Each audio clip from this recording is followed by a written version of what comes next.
Hey, what's up, everyone? So there was this interesting Twitter discussion that was being had by me and a few other people, including Dave Smith, about the nature of commons and what should be done when there's homeless people in a public park and they might be a nuisance. Maybe some are doing drugs or just whatever, being bums, as they would say. But the core issue there is, okay, what's the solution to dealing with unwanted persons in these public, quote-unquote spaces? And I think the core issue you have to think about here is that the nature of public property is a farce, right? Obviously, you can't have the exact same rights and use access as somebody else where their uses can compete with your own. So you can't use it in the way that you want in the same way that someone else wants to use it the same. It's going to be scarce. You're going to have conflict over those physical spaces. So with that in mind, some people try to say, well, because there's conflict over it and the government's running, it's taxpayer funded, maybe the police should be the ones who remove these unwanted persons so they can keep it beautified and looking nice.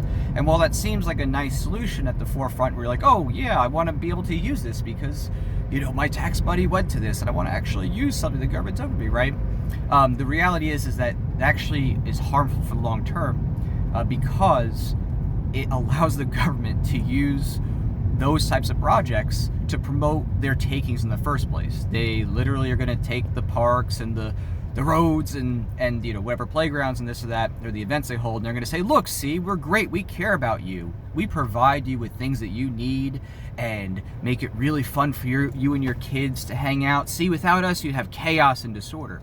And the reason the government's able to do that, of course, is because they are able to set rules, like as if they are the private property owner, and limit how people use it, what ties people can be there, and the like. So they create an artificial form of private property where the government's actually controlling the rules for the park or amusement, whatever it is, and then is telling people this lie that, oh, you own this, you get to be a part of this, you're a part owner, and you're a public property owner. But it's a lie. You're just a peasant. You are forced to pay taxes whether you have the time to use the park or not, whether you have kids or not to bring to the park, and basically they are going to use it, that is, those in the government are going to use it to promote themselves, right? They're like, oh, look at how great we are. We are so wonderful and benevolent. Aren't you just so thankful? Without us, you wouldn't have this, beautiful park or this playground set or whatever.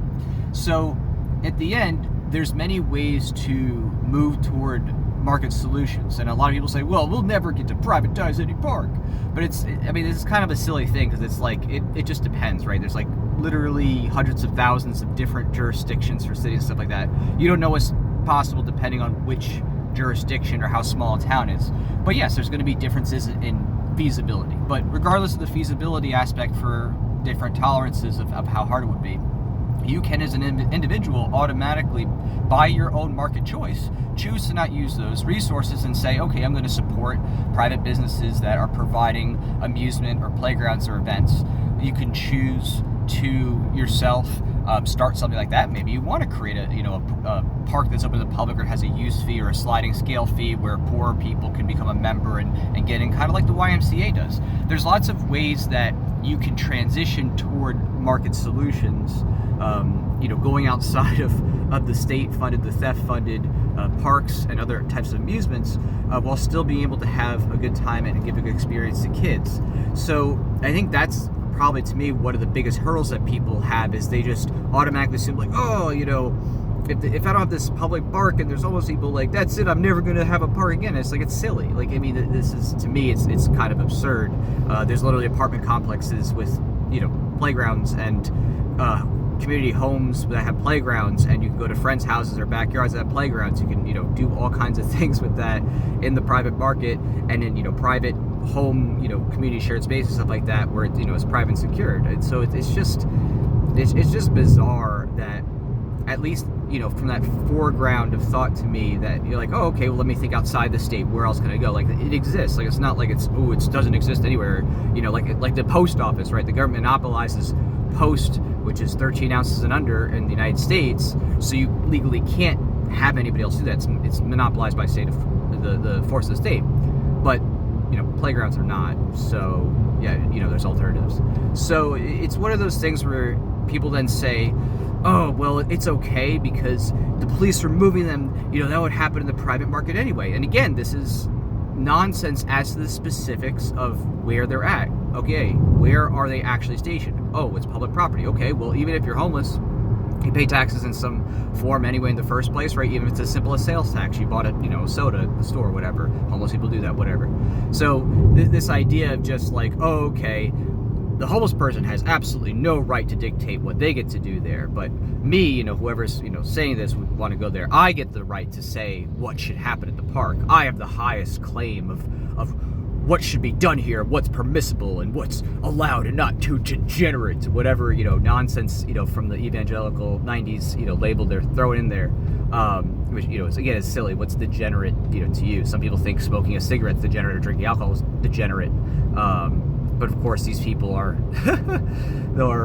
just applying their modern version of it, their modern shaming label to try to like shame others into thinking that, oh, how dare you want to have people be homeless and do whatever drugs they're saying. I mean, it's just total nonsense. It doesn't actually drive to whether someone is physically violating the body or property of another, right? Just like in any situation, right? If some crackhead runs up on you in Target and attacks you, you'd have the right to defend yourself in Target. Just like if you're at a public park and some crackhead, runs up at you. Now, of course, if you're uncomfortable with people there, then don't go. Don't go to a public park that's sketchy. I mean, that exists now, right? You don't go to every club that exists. It's a private club because you may not feel comfortable with that. Some people don't like going to country clubs or rap clubs or, motorcycle bars or whatever. Maybe they don't feel safe if they go to that, place, right? But it's just silly. If you don't feel safe going to a certain place, then don't go there, especially if you're not someone who has that ultimate right. You're not the property owner. As of now, you're in the shared farce of public property, but you're not the actual ultimate property owner. Although some people like to imagine that they are, and they project their fantasy, like if I could build a private park, blah, blah, and it's like, yeah, you're commenting on Twitter. You're not that rich. Sorry, you're just projecting your power fantasy.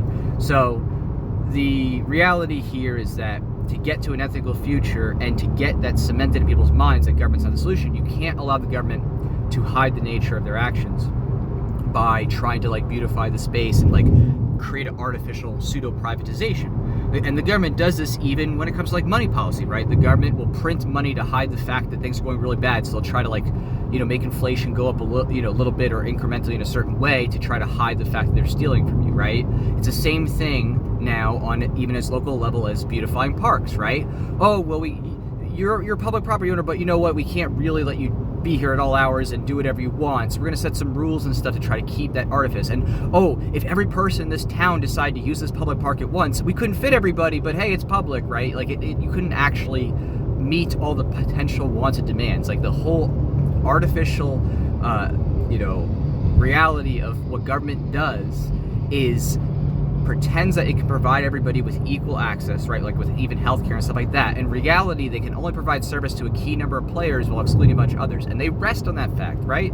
It's every single thing. It could be public school, right? They can't afford to actually have every single person have kids. They have to have a bunch of people paying into the system who don't have kids so they can, pay for the people who have kids. It's always a Ponzi scheme scam, and it goes even to something as silly as a public park.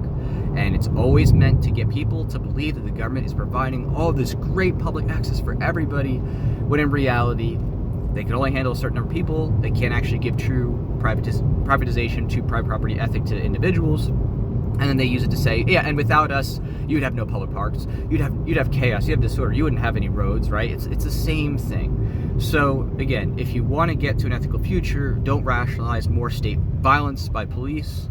Obviously, when you give the government more power, they use it to violate more people's rights and to, like with the war on drugs, like try to get people and like, pat them down and do Terry stops and stuff like that to like get them for anything. It just becomes this like, oh, we gotta, get every little thing that we could possibly get people on when you start increasing the police presence and policing itself.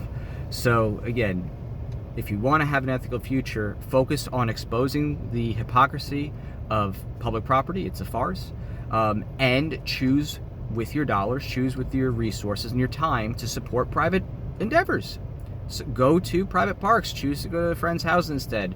Let these public spaces go to crap take pictures and video of it, show others, hey, this is what public is. It is exactly this, and advocate for privatization, advocate for decentralization, and remind people, and for supposedly a lot of these people are libertarians or ANCAPs, in some cases they say they are at least, and they're here trying to make government look better. I mean, that just boggles my mind. I don't get that.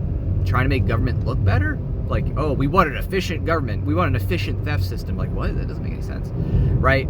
You want to have the true nature of government exposed, the ugliness, the brutality, the theft, and of course, the complete farce of anything that is labeled public, because you cannot really meter that for everybody equally. So hopefully this helps clarify some things. I really hate Twitter because they give you like 280 characters to write, and then once you start writing more than that, it gets nested and lost, and then it's like I read everything and then I'm responding to the whole everything. They're like, oh, you didn't respond to this thing, and it's so annoying. It's such a terrible format for long-form conversation. So but I try to dive in here and there because I think educating people in ethics and economics and principles matters, and being consistent matters, and not rationalizing more growth of the state especially matters. And again, I don't want to go to parks with cracked out people like possibly harassing me. That's not where I would want to go either. But that's a market demand that just shows, oh, okay, people want this, right? Okay, well, people want this in the market. Make the opportunity for people to support it, expose the hypocrisy of public, the lie of that, and move toward an ethical future that way. It could be as small as maybe someone runs for city council and tries to privatize a park or open up regulations that may have prevented private parks from opening or competing. But whatever it is, just move in that direction in a principled way. All right, take care, everybody. Talk to you later.